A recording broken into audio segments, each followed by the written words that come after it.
Last week, for the first time, Cliff Housley went to the War Memorial in the Nottinghamshire village of Orsworth to see the name of his great-uncle, Gerlin Hunt. But Cliff, a former Sherwood forester, was planning with other army friends to take much further his search for what happened to Private Hunt in 1917.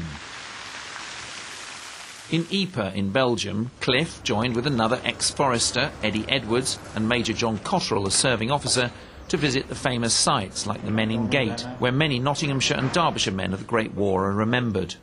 How many mothers and sweethearts and wives, you know, were dreading getting the telegram, and of course all this lot did. I mean, it must have been terrible.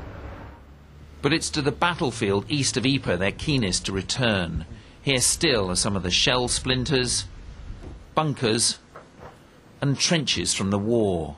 Rolls of original barbed wire here. Thousands of foresters fought across this countryside during the Battle of Passchendaele in 1917 in appalling weather conditions. This was a sea of mud.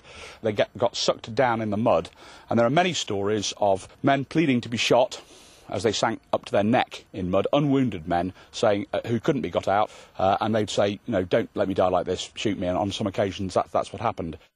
Outside the village of Polkapelle that October, Private Hunt was part of an attack across these fields. He was blown to pieces and his body never found. I've never been here before. I've never actually looked at this ground and stood and thought, well, you know, this is where he did his last and this is where he did his best. The highlight of the trip is a ceremony at the huge Tynecott graveyard near Ypres, attended by the Queen and Prince Philip. Here, Cliff can pay his last respects to his relative. Farewell, old son, and thanks.